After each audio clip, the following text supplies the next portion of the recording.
আস্তে মানে এই সম্পর্ক গাঢ় হতে থাকে, কথাবার্তা হইতে থাকে। তো একটা পর্যায়ে আমি বলি যে বিয়ে শাদী কি করবা নাকি? বলে হ্যাঁ বিয়ে তো করবোই, বিয়ে তো তোমাকেই করব।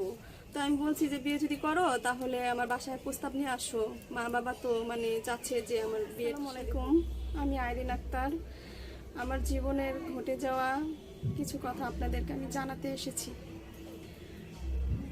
সেই মানে ওই যে 2018 সাল পর্যন্ত এমনই হয়েছে আমার সাথে। ওই সবসময় আমাকে ওই নক করতো। আমি ওর প্রতি মানে কোনো আমার উৎসাহ ছিল না। বোন, আপনি প্রথমে পরিচয় ঠিকানাগুলো বলবেন। যে আমার নাম হচ্ছে আইরিন আক্তার। আমি ঢাকার মিরপুরের বাউনিয়াবাদ এলাকায় থাকি এবং আমার বাবা মোহাম্মদ আবু তাহের এবং আমার মা হচ্ছে রাশিদা বেগম। রাশেদা বেগম, আপনার গ্রামের ঠিকানাটা বলবেন একটু জোরে। আমার গ্রাম হচ্ছে যশোর, মাগুরা থানা। দর্শক, এখানে একটু কথা বলতে চাই। এই বোনটি দেশে কোনোদিন যায়নি, জন্মস্থান তাদের ঢাকেই। তার বাবার ঠিকানা হলো যশোরে, মাগুরা থানা। এই জন্যই আপনাদেরকে দেশের ঠিকানাটা বলে দেওয়া হচ্ছে। তার নাম হলো আইরিন আক্তার। সে ডিগ্রি পাস একজন স্টুডেন্ট। বর্তমানে সে একটা চাকরিও করে ছোটোখাটো। তো চাকরির ব্যাপারটা আমরা এখন প্রকাশ করতে চাচ্ছি না। হ্যাঁ, এরপর 18 সালের পর থেকে কী ঘটেছিল? তারপরে 18 সালের পরের থেকে ও একদিন হঠাৎ করে বলতেছে যে জানুয়ারি মাস আসবে 19 সালে, বলতেছে যে আমাকে একটু মেলা দেখাও। আমি কখনো ঢাকা যাই না, আমি ঢাকার কোনো কিছু চিনি না, জানি না। তো এর আগে তোর সাথে আমার মানে মেসেঞ্জারে একটু একটু কথাবার্তা হয়, একটু দেখাদেখি হয়। তো এই সুবাদে ও আমাকে বলতেছে যে আইরিন, আমি একটু ঢাকা আসবো, আমি একটা ইন্টারভিউ আসছে, তো ইন্টারভিউ দেওয়ার পরে আমি একটু তোমার সাথে একটু দেখা করতে চাই, তো কোথাও একটু ঘুরতে যাই চলো। তাই আমি বলছি না, কোথাও ঘুরতে টুরতে আমি যাইতে পারবো না।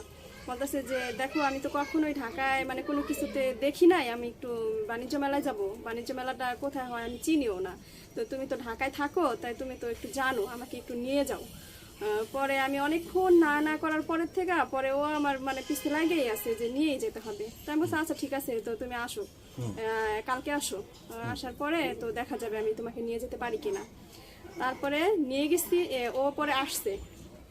ও একটা ইন্টারভিউ ছিল সকালে, তো ইন্টারভিউ দেওয়ার পরে আমার ফোন দিচ্ছে, দেয়া বলতেছে যে আমি তো চলে যাবো সন্ধ্যার আগে আগে আবার, তো তুমি একটু আসো, আমি 1-2 ঘন্টা সময় আসতে হাতে, আমি একটু বাণিজ্য মেলা যাইতে চাই। তো পরে আমি ভাবলাম যে আসলে ও তো আমার ভালো একটা বন্ধু, তো থাক একটু নিয়ে যাই, কখনো যেহেতু ঢাকা আসে নাই, মেলা টেলা দেখে নাই। তো পরে আমি মানে গেলাম, যাওয়ার পরে ওরে আমি মেলা টেলা দেখাইছি। দেখানোর পরে আমরা ভালো মানে ও আমার সাথে অনেকক্ষণ ছিল, প্রায় 1-2 ঘন্টার মতো। তো অনেকগুলো ছবি টবি তুলে দিচ্ছি আমার মোবাইল দিয়ে। এবং পরে 2 ঘন্টা পরে ও বলতেছে যে আমি চলে যাবো, কারণ নাহলে আমি মামার গাড়ি পাবো না। তো আজকের ভিতরে তো আমার আবার চলে যেতে হবে, ঢাকায় আমার কেউ নাই, এখানে আমি থাকতেও পারবো না, তো রাত্রে আমি কোথায় থাকবো। পরে আমি তো বললাম যে আচ্ছা ঠিক আছে তাহলে চলো তোমার আমি গাড়িতে উঠাই দিয়ে আসি। তারপরে ওরে ওই দিনে আমি দুপুরের সময় আমি ওরে 2টার দিকে আমি গাড়িতে উঠাই দিচ্ছি, ও চলে যায়। আচ্ছা আচ্ছা। তো চলে যাওয়ার পরে এমন করে পরে ও আবার আমাদের নক করতে থাকে, মানে আস্তে আস্তে কি আমাদের বন্ধুত্বটা একটু গাঢ় হইতে থাকে এর এর ভিতরে। তো পরে আস্তে আস্তে কথা বলি, তো এক পর্যায়ে আমার নাম্বার নেয় এবং মোবাইল নাম্বার, কন্ট্যাক্ট নাম্বার, এবং আমার নাম্বার নেওয়ার পরে ও আমার সাথে ইমুতে অ্যাড হয়। তো ইমুতে অ্যাড হওয়ার পরে ও আমাকে সারাদিন এই ইমুতে কল দিতে থাকে, সারাদিন। আমি মানে ওর কলের জন্য আমি বিরক্ত হয়ে যেতাম। তো বিরক্ত হওয়ার পরে আমি কি করতাম, বাসায় যে বাচ্চা টাচ্চা ছিল ছোট, ফোন দিন আমি বাচ্চাদের কাছে দিয়ে দিতাম, বলতাম কি এই দেখতো এই ছেলেটা পাগল, এই ছেলের সাথে কথা বল। আসলে গ্রামে থাকতো তো একটু গ্রামের। তো আমি আসলে ওই সময় আসলে আসলে আমি বুঝিনি তো, ঢাকায় থাকতাম, আমার মানে অন্যরকম মানে মানে ক্রিয়া ছিল। গ্রামের ছেলে আমি বেশ একটা পছন্দ করতাম না, বা গ্রামও পছন্দ করতাম না। তো এই বাচ্চাদের কাছে আমি মোবাইলটা দিয়ে দিতাম, ও যখন আমার ফোন দিত। ওর ল্যাঙ্গুয়েজ আমার ভালো লাগতো না, গ্রামে ভাষায় কথা বলতো, শিক্ষিত কিন্তু তারপরও মানে একটু আনকালচার ছিল, মানে খ্যাত ছিল। আচ্ছা আচ্ছা আচ্ছা। তো এই আমি পছন্দ করতাম না তেমন একটা। তো আমাকে বলতো কি যে আমি গ্রামে থাকি দেখে তুমি আমার অবহেলা করো, ঘৃণা করো, মানে আমার সাথে বন্ধুত্ব করতে চাও না, আমার সাথে কথাও বলতে চাও না, আজকে যদি আমি ঢাকা শহরে থাকতাম তাহলে ঠিকই তুমি আমার সাথে কথা বলতা। তো এইভাবে মানে হিট করে করে কথা বলতো। তো আমি আসলে কি মানুষ হিসাবে আমি মনটা খুবই নরম, মানে কেউ যদি তার কারো দুঃখের কথা আমাকে বলে তো আমার মনটা আসলে একটু নরম হয়ে যায়। আমরা এখানে একটু কথা বলতে চাই দর্শক। আইরিন আপু যে কথাটা বলেছে যে আইরিন আপুর মনটা নরম, আসলে ওর মনটা নরম না, কিন্তু প্রত্যেকটা মেয়েরই ছেলেদের প্রতি মনটা নরম থাকে, কারণ ইয়াং বয়সী যারা প্রথম যতক্ষণ বিয়ে শাদী না হয় তখন ওরা একটা ফ্যামিলিগতভাবে একটা মেচুইড হওয়ার পরে তখন তারা এত কিছু বোঝে না, অটোমেটিক ছেলেদের প্রতি একটা দুর্বল ভাব চলে আসে তাদের। ওই ক্ষেত্রে আরিনাফও তার প্রতি একটা দুর্বল ভাব দেখা দিয়েছে।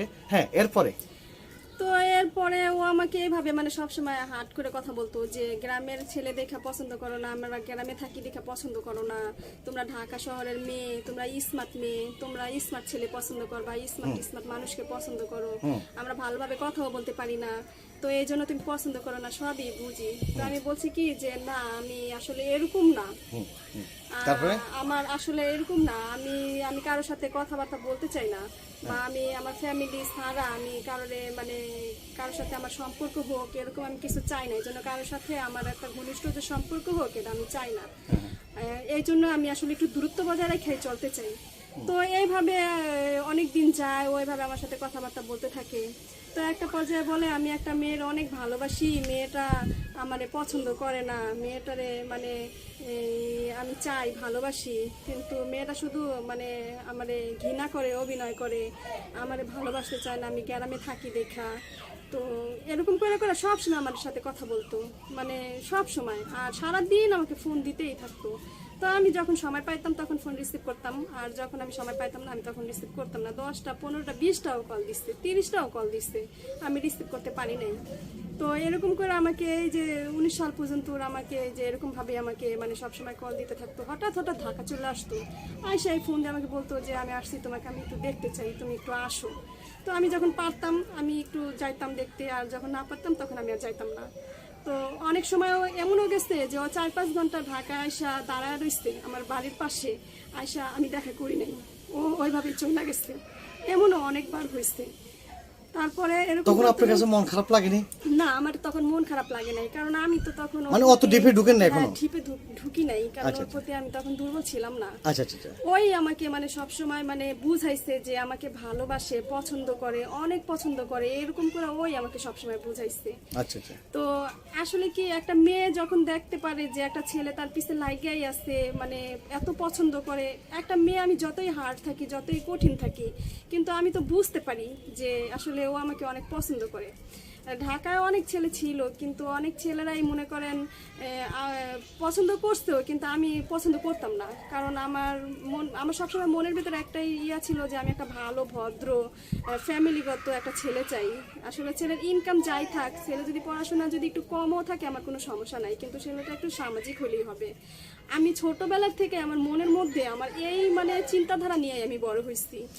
আপনি কোনো ধনী গরিব কিছু চাচ্ছেন না, একটা ভালো একটা মনে মানুষ চাচ্ছিলেন যে আমি অল্প খাবো, একটা ভালো একটা ফ্যামিলিগত লোক চাই। হ্যাঁ, আমি প্রতিদিন আমি ডাল ভাত খাবো, তবু আমার স্বামী যে হবে বা আমার সাথে যা সম্পর্ক হোক, ওটা আমি ভালো একটা ছেলে চাইছি, পারিবারিক একটা ছেলে, ভদ্র, আমার বাবা মার সাথে যেন আমরা যেমন ফ্যামিলি, আমরা অত ধনী ফ্যামিলি না, আমরা মধ্যবিত্ত একটা ফ্যামিলি, তো আমাদের সাথে যেন যায় এমন একটা ছেলেই চাইছি।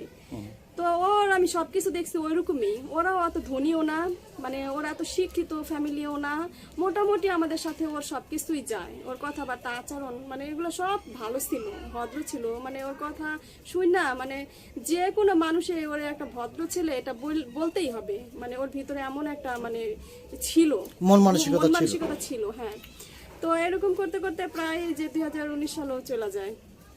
তো আস্তে আস্তে পরে আমি ওর প্রতি একটু 17তে প্রেম শুরু হয়েছিল, 18 সাল চলে গেছে, 19 সাল চলে গেছে, 3টি বছর মাঝপথে শেষ হয়ে যাচ্ছে, প্রেম চলতেছে এখন। ওই সময় ওর সাথে আমার মোবাইলেই বেশিরভাগ কথাবার্তা হইতো, আর হঠাৎ করে ওই চলে আসতো। তো এভাবে গেছে, তা 2020 সাল থেকে ওর সাথে আমার ভালোভাবে ঘনিষ্ঠ সম্পর্ক শুরু হয়। ও আমি ওর সাথে কথা বলি, ও আমার সাথে কথা বলে। তো ও ঢাকায় আসে, আমরা বিভিন্ন জায়গায় রেস্টুরেন্ট, তারপরে একটু যে পার্কগুলো আছে আমরা একটু ঘুরতাম, ওরে সময় দিতাম। এটা 20 সালে? হ্যাঁ, 20 সালে আস্তে আস্তে প্রেমটা গাঢ় হয়েছে। হ্যাঁ, আপনি আস্তে ওর প্রতি দুর্বল যাচ্ছে। ওর ভালো কোয়ালিটি দেখে আমি ওর প্রতি একটু আমার বিশ্বাস জন্মাইছে যে না, ও তো খুব ভালো একটা ছেলে, 3টি বছর আমার পিছনে শ্রম দিচ্ছে, তো আমাকেই শ্রম দিচ্ছে, আমার সাথে যেহেতু যোগাযোগ রাখছে, আমি যেহেতু এত অনীহা করার পরেও আমার ছাড়ে নাই, তাহলে ও আমাকে কখনো ছাড়বে না, মানে এই বিশ্বাসটা মানে আমার ভিতরে মানে স্থাপন করে দিছে। আচ্ছা আচ্ছা। এরপরে থেকে 2020 সাল থেকে মানে ওর সাথে আমার মানে একটু কথাবার্তা, আমি একটু মানে ও তখন থেকে মানে ওর প্রতি একটু দুর্বল হতে থাকি, একটু বন্ধুত্বটা একটু গাঢ় হয়। তো ও মাঝে মাঝে আসে, আমি একটু সময় দেই, মানে একটু মানে এই ঘোরাফেরা করি। তো বেশি সময় দিতাম না, ও তো আবার আসতো, আবার ওই দিন আবার চলে যেত। তো 1 ঘন্টা বা আধা ঘন্টা দেখা যেত যে আমরা কোথাও একটা বসতাম, কিছু খাবার দাবার খাইতাম, খাওয়ার পরে ওরে আমি আবার গাড়িতে উঠাই দিতাম, বলতাম তুমি চলে যাও। ওর যে অফিসে চাকরি করে ওখানে আবার ওর শুক্রবার ছাড়া কোনো ছুটিই থাকতো না। তো এই জন্য ওর বৃহস্পতিবার দিন রাত্রে আসতো, কোথাও থাকতো, শুক্রবার দিন আমার সাথে দেখা সাক্ষাৎ করে ও আবার ওই দিনে আবার গাড়িতে করে চলে যেত। তো এমন করে 2020 সাল মানে আমাদের ভালো একটা সম্পর্ক থাকে, বন্ধুত্ব থেকে মানে একটু বেশি, যেটা মানে ওর আমি পছন্দ করা শুরু করি। মানে 20 সালের থেকে মোটামুটি একটা ভালো একটা অ্যাকশনে যাচ্ছেন, আপনি নিজের থেকে আবেগে চলে যাচ্ছেন। জি হ্যাঁ, এরপরে তো এরপরের থেকে ও ও তখন আমাকে ফোন দিলে আমি রিসিভ করি, আমাদের কথাবার্তা হয় রাত্রে দিনে, মানে ও যখন ফোন দেয় আমি রিসিভ করি। আমি যদি কাজে ব্যস্ত থাকি তো বলতাম হ্যাঁ আমি কাজে ব্যস্ত আছি। রাত্রে যখন ঘুমাইতে যেতাম তখন ও আমাকে ফোন দিত, সকালবেলা ঘুম থেকে উঠার সাথে সাথেই ও আমাকে ফোন দিত। আমি ঘুম থেকে উঠাই দেখতাম যে ওর 7-8টা ফোন মানে আমার মোবাইলে মিস কল উঠা রয়েছে। তো এরকম ছিল। তারপরে আস্তে আস্তে মানে এই সম্পর্ক গাঢ় হতে থাকে, কথাবার্তা হইতে থাকে। তো একটা পর্যায়ে আমি বলি যে বিয়ে শাদী কি করবা নাকি? বলে হ্যাঁ বিয়ে তো করবোই, বিয়ে তো তোমাকেই করব। তো আমি বলছি যে বিয়ে যদি করো তাহলে আমার বাসায় প্রস্তাব নিয়ে আসো, মা বাবা তো মানে চাচ্ছে যে আমার বিয়ে শাদী হোক। এটা কি 20 সালের শেষ পর্যায়ে? হ্যাঁ 20 সালের শেষের দিকে। তখন মানে ওরা আমি বিয়ের জন্য মানে ও দেখছি ও আমাকে অনেক ভালোবাসে, আর ওর মতো কেউ আমাকে ভালোবাসবে না। মানে 20 সালের শেষ পর্যায়ে আপনি বিয়ের প্রস্তাব চলে আসছে। হ্যাঁ হ্যাঁ হ্যাঁ। দর্শক, আমরা এখানে ভিডিও অনেক বড় হয়ে গেছে, আমরা তৃতীয় পর্বতে চলে যাব।